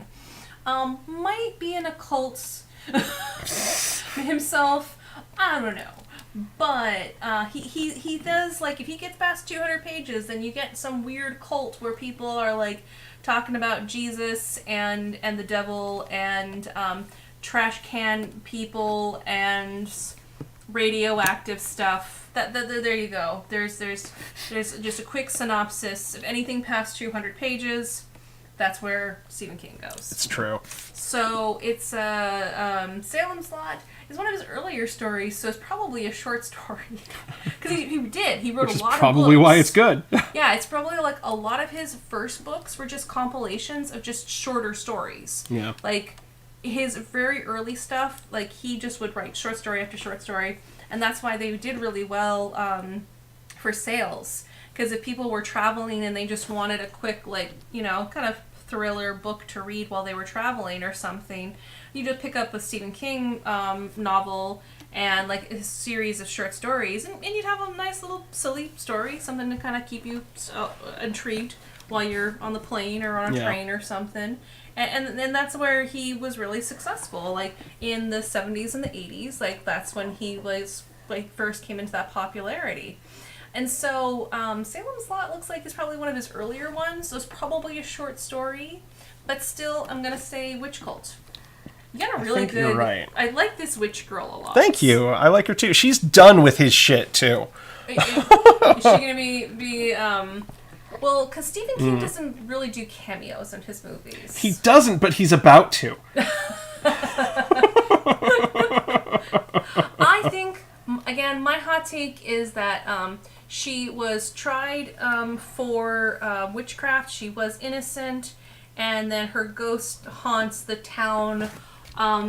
Specifically a writer, because all of his books star a writer. So there's Stephen King. Because you're absolutely right. He doesn't. He may not do a cameo, but he might as well, because all of his protagonists are writers. He has a self-insert every time. Absolutely, is all self-insert. So yeah, Stephen King is like just an innocent writer. You know, he's just writing his own business, and writing a book. He's writing a book. Writing really famous books. He rents out a cabin out in some woods because he needs that time just to focus on writing his book. This Alan Wake. This is so many of his books. Like, I'm not even kidding. This is so many of the books how they start. Really is. So he rents out this cabin, and then he stumbles across the whole thing about, like, he doesn't know that it's actually haunted, and that the spirit of this wrongfully accused witch, but then finds out later. Maybe he finds a journal in the basements. Like, he's just kind of tooting around where he shouldn't be in this cabin that he's rented, and he stumbles across her journal. And as he learns more, her spirit starts to like move things around. Like, maybe at the beginning, like, the coffee falls down off of the counter. He's like, oh, what the heck? Is there rats in the house or something? He hears something around. He's like, I'm definitely going to complain to the owner of this cabin that he really needs to do something about the rats. This is distracting me from my writing. He told me I would have pure silence, pure solitude. I'm going to totally get onto his Yelp page and write a very nasty review. And so he as he's stumbling across more of the details, that's when all of, like, the other, like, poltergeisty thing starts to happen, until it all kind of escalates here and there, because that's how his books go, until he opens a portal to hell. Oh god, is this Hellraiser now? You know, might as well be. He opens a portal to hell through the journal because he gets, like, the spell, because the girl was actually a witch. People, like, the local legends say that, oh, she was wrongfully accused, you know, poor girl, blah, blah, blah. He may come into town just to get supplies, like some, like, milk or coffee and stuff. And then the local legends, of course, they talk about, oh, she's this poor girl, she died. Did you hear about the local legends? Blah, yeah, blah, blah. Like, there's a museum dedicated to them. Like, it's basically Hocus Pocus, but what if Stephen King? Yeah, so it makes it far worse. And so he eventually, like, everyone's like, oh, this poor girl, and so he doesn't tell them about the journal. He keeps it a secret. He's just like, oh, this is intriguing. And then he thinks, oh, wait, this could be my next book.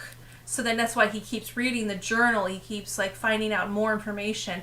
And then his writing just goes off the chart. He's doing really, really well, but then keeps getting distracted by these things happening in the house. He's like, those goddamn fucking rats. And then he opens it up and there's, like, a hand. He's like, the fuck? And then he realizes it's too late and he can't leave the cabin now. He's stuck in the cabin until he performs the rites and the rituals at the end of the journal, where he has to use salt to, like, draw an upside down pentacle with runes and all that kind of stuff. And then he, like, slices his hand open, he opens the portal, and he's like, I just need to know the rest of her story! And then opens up a gate to hell, where he's sucked up, and then he's no more. That's what I think. So then the master really was Satan all along? Yeah, I think so. Okay. Especially with the mention of the master. I don't know, because, like, if Stephen King has a self-insert character like that, then... he always kills off his self-inserts. Does he? Okay. He always does. I didn't know that. All right, Thank you for letting me know. Yes. I knew where you were going. He always kills them. Okay, well, good for him, I guess?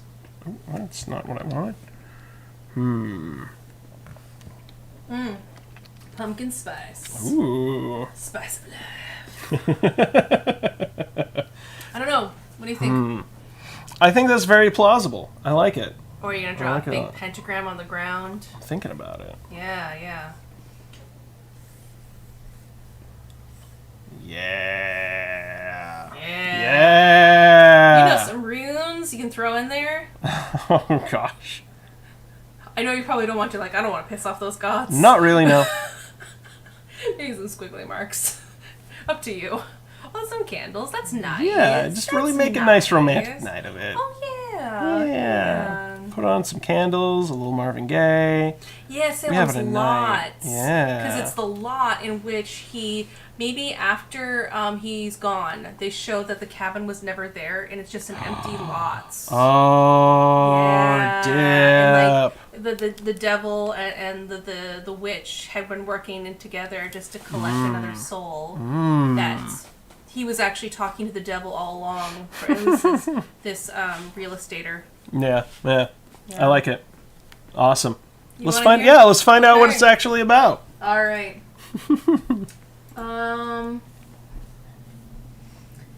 Okay. Oh, all right. I gotta read this. Okay. So, it's a 1975 horror novel written by Stephen King. It is his second published novel. Of course. Oh, So jeez. his first one was The Tower, and that was like when he was a dumb young kid. Or no, wasn't it published that? Anyways. So, okay, the story involves a writer named Ben...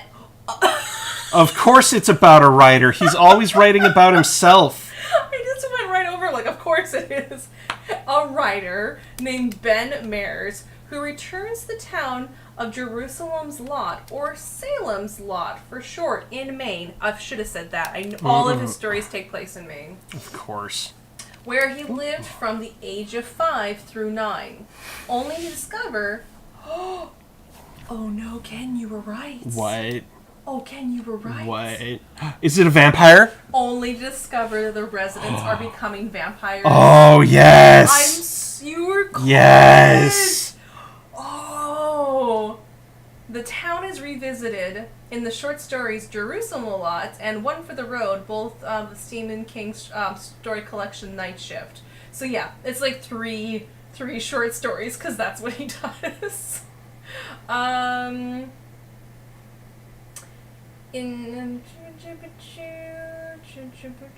here we go. Okay. Oh, I should have started here. I'm sorry. Let me go back. We're going to reread some stuff because I started at the beginning and I should have been reading the plot. So Ben Mears, a writer who had spent his childhood in Jerusalem Lots, Maine, has returned after 25 years to try to write his next novel. I call that. He quickly becomes friends with his high school teacher, Matt Burke, and strikes up a romantic relationship with Susan Norton, a young college graduate with ambitions of leaving town. Because of course. Ben has returned to The Lot to write a book about the long-abandoned Martson house, where he had a bad experience as a child when he saw a hanging ghost. I was getting close with the house. Okay. He learns that the house, the former home of Depression-era hitman Hubert Hubie Martson, had been purchased by Kurt Barlow, an Austrian immigrant who has arrived at the lot to open an antique furniture store. Barlow is supposedly on an extended buying trip, only his business partner, Richard Straker, is seen in public. The truth, however, is that Barlow is an ancient vampire, and Straker is his human familiar. Oh, jeez. You were right about. Oh my gosh. You were right about the vampires and the. Yeah. I don't feel good about it. The duo's arrival coincides with the disappearance of a young boy, Ralphie Glick, and the death of his 12-year-old brother, Danny. Why does he kill off 12-year-old brothers named Danny so much? I thought Georgie was the one he killed right. Off. Excuse me. Georgie, Danny, whatever.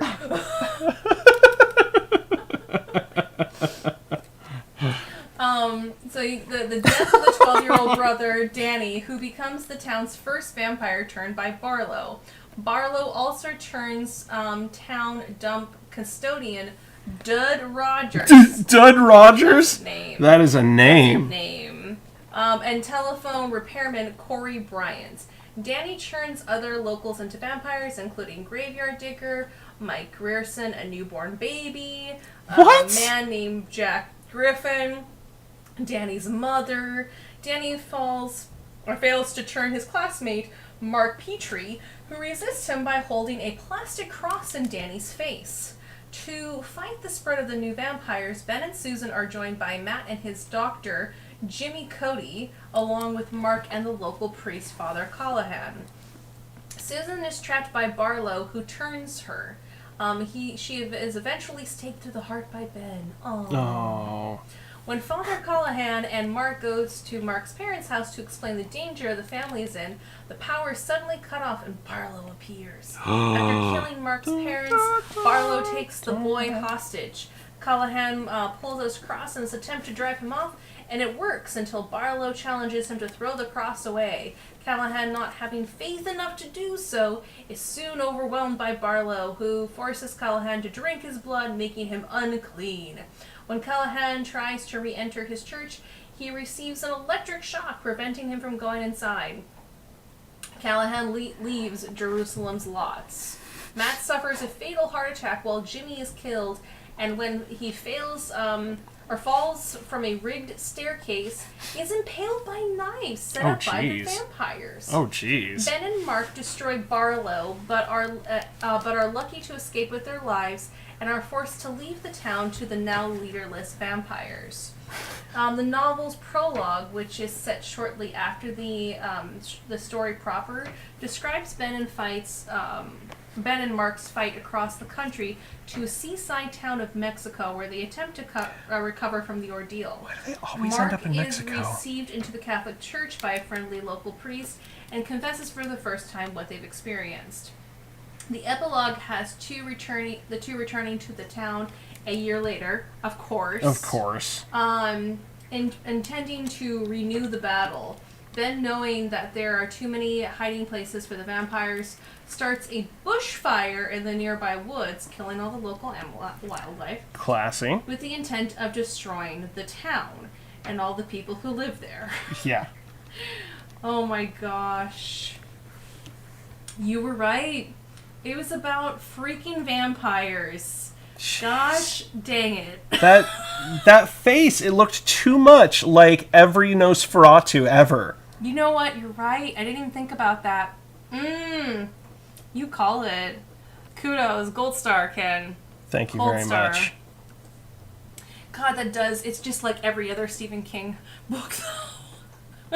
It's Started a Rider, him and his high school buddy, because it only has to be two cis-het dudes. Exactly. It can't be anybody else fighting with them. Of course, they kill off the love interest. Of course. And the little brother. Like every little brother ever. Your last Stephen King's little brother. Oh, Rachel said it was a TV miniseries. A lot of them were. I've seen a movie, and I've also seen the TV series. Because, it was a TV series. Yeah. And then later became a movie. Yeah. And then became another movie. And then became another movie. I think that's probably how he gets greenlit on his movies. It's just they succeed as a TV miniseries, and then they decide, like, well, that made us money. Let's make more money with a movie. Okay, so I watched one miniseries. It happened right after he got hit by a car. Oh, jeez. And it featured an armadillo, and it didn't do good. Okay. It was bizarre. I remember watching, I'm like, what is with this terrible CG armadillo? I guess getting hit by a car is the best thing that ever happened to Stephen King. Jeez. No, everything. I good I job, like this. Ken. I like this image. Ken, you called it. I think my version would have been better. But you actually know how to tell a story.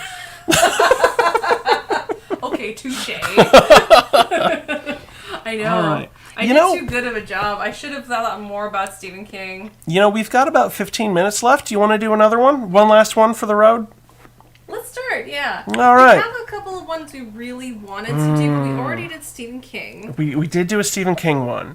And we did Slithis, which is one that we really wanted to get done. There was, you know what? I'm fine with just randomly rolling one. Let's do it. Yeah, let's do it. I can't make up my mind. Let's let the fates decide. Yeah. Let Heather and Jan, there is where our fate goes. 19. 19. All right, let's see. What is... It was almost... Oh, what? That was wrong one. Wrong folder, me. Almost a 1. 19. That was a reject folder. All right, what is 19? 19 is Dr. Sleep. Yes! It's a Stephen King hating hour tonight. All right. I am a little aware of the premise of this movie. I do have a little... I haven't seen it, but I am aware that it is a sequel to The Shining. Which The Shining was also dumb. Come fight me. Yeah. The Shining was stupid. I'm sorry. Also, that movie was about a writer who wanted some solitude so he could finish writing his novel. So he takes the job and brings him and his wife and his son Danny to live in this abandoned hotel during the winter, and they just need custodians to make sure that it doesn't I don't know, they're not really trained to be able to handle anything, so I don't know why they were here, just be in this place just 'cause. They could have left it completely abandoned. What would they do if squatters showed up? Shoot them? Yeah. He was a writer and she was a housewife and they had a kid. Yeah. What would they really have done? So the premise of the original is stupid, and then no, it's shining. That was so unnecessary.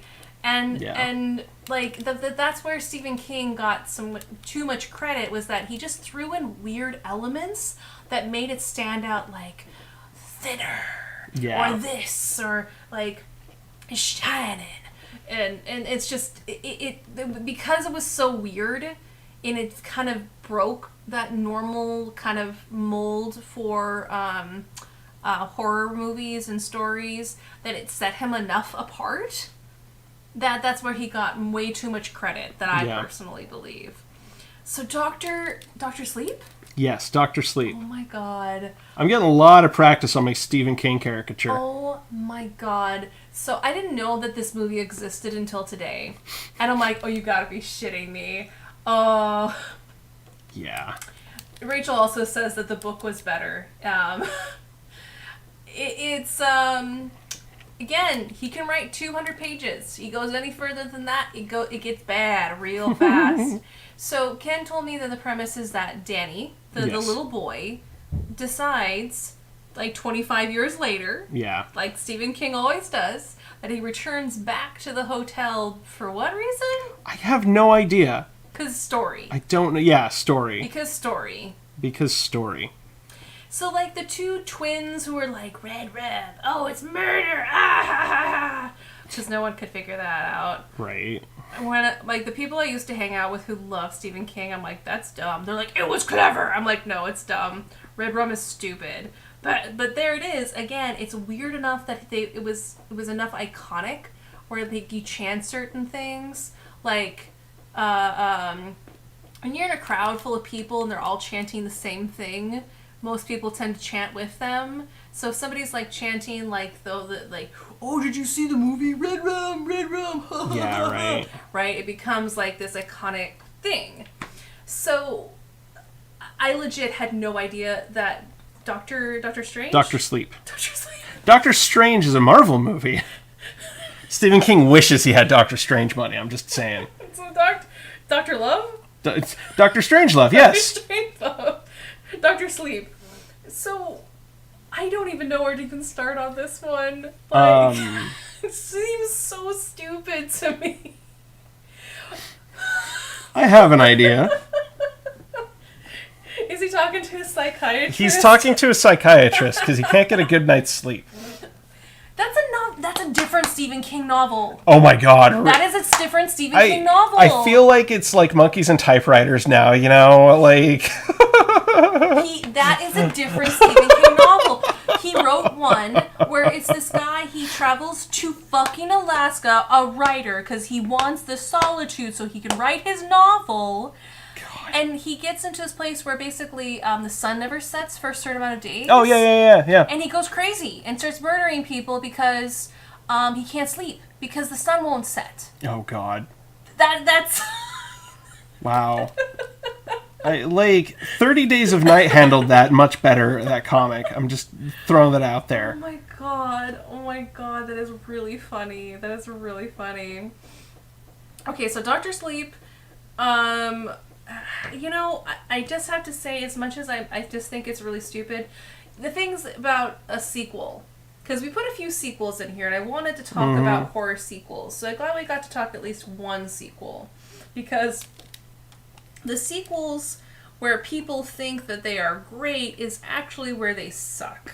Because, like, Star Wars faces this problem. Like, if you don't hit so many marks, especially if people liked the original or liked certain things from, like, the first movie, if you don't hit enough of those marks, then people will say it didn't fit in the theme of the movies. It's too different. How is that a Terminator movie? How is that an Aliens movie? It sucked. And Star Wars had that same problem. Like with the prequels, I mean, I will give George Lucas more credit than Stephen King any day. He did not destroy my childhood. George Lucas is okay. I mean, he's a little stubborn, but I think we all can be. But I mean, at least George Lucas came up with new ideas. His struggle was that he didn't have any people challenge him, and so he made like crazy dumb decisions, and he just surrounded himself by yes men who just let him do whatever he wanted to. Because he's George Lucas. This is George Lucas. And so the problem with sequels is that if they don't hit so many marks from the original, then how is it a sequel, right? Yeah. So I can imagine that this one, you're going to see the twins again, because of course you're going to have to. Naturally. You're going to have to see the Red Rum. Maybe the ghost of his father is now a part of the hotel. I mean, and sure. He's an axe murderer now. And he comes and, like, every single time that... His name's Danny? Yeah. Of course, it's Danny. So every time Danny, like, goes to sleep, like, he's being haunted by his own memories from these different ghosts. Like, oh... Sorry, I just saw what you did. I like you better. You like your version better. You're even drawing this casually. I'm like, la la la la la. You know what? I like your version better. I like my version better, too. I like your version better. So yeah, I just think it'd probably just be like a rinse, wash, repeat of certain beats where he gets scared. He has nightmares of like when he was a kid, so they can just reuse those assets. Man Bear Pig shows up at some point. I think if I remember the trailers well enough, I think it was an attempt to create like a like Stephen King universe and like add other elements of Stephen King stories into The Shining and make that be the focal point. Yeah. Stephen King loves doing that. Yeah. The Dark Tower series sucks. Oh, don't even start at me with that. That's a different conversation I could go on for 2 hours about right in and of itself. Next week. Oh my god. The Dark Tower series is awful. The first book. Oh no. Okay, I said I wasn't gonna do it. But the first book is okay. I actually enjoyed the first book as being just an okay novel. Okay? Like, it was interesting, it was intriguing enough. It was, like, literally the first book he was writing when he was, like, 19 years old. So you got the young, like, new ideas in your head, and you've got the whole world ahead of you. And so, like, the opening premise, it wasn't bad. I enjoyed it, but it was weird. It wasn't good, like, but I enjoyed it, for what it was. And then the rest of the series sucks. I couldn't even finish it on audiobook. Like, I tried to force myself, like my friends who I used to hang out with. Emphasis on used to. It's not just because of Stephen King, but that's one of the reasons. One of my friends had lent me the whole like on CD of the book. It was like this big giant pack with like 40 discs, and because he writes terrible long stories, and I couldn't even finish it. Like, I think I got to the 4th book, but I'm on a very different tangent. And so yeah, I think Dr. Sleep would just be like, just basically hitting all of those beats. So you give all their fans what they want. You got about 5 minutes left. Do you want me to read the synopsis? Yeah. Give me that synopsis. Okay. Oh my god, of course, I forgot this detail. Because of course. Because of course. Struggling with alcoholism. Oh, naturally. Dan Torrance remains traumatized by the sinister events that occurred at the Overlook Hotel when he was a child. His hope for a peaceful existence soon becomes shattered when he meets Abra, a teen who shares his extrasensory gift of the shine. Together they form an unlikely alliance to battle the True Knots, a cult whose... Oh my god. Of course a cult! Everything you love about Stephen King. A cult whose members try to feed off of the shine of innocence to become immortal. What? That's... This sounds amazing. This is so dumb. Okay, remember how we said, like, the whole shine thing was stupid and not necessary? He took that one thing that was stupid and unnecessary and made a whole other story about it. Of course he did. Oh my god, of course Stephen King. He's like, it's not dumb, guys. I'm gonna prove it to you. It's not. I'm gonna write a whole other book about it and make you realize just how cool the shine is, okay? I'm gonna keep writing about it until you like it.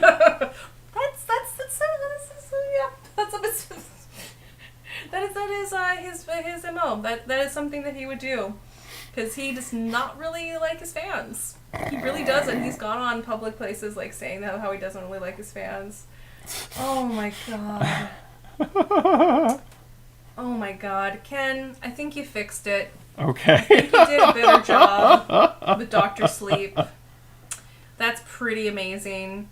I think I would have watched that one as a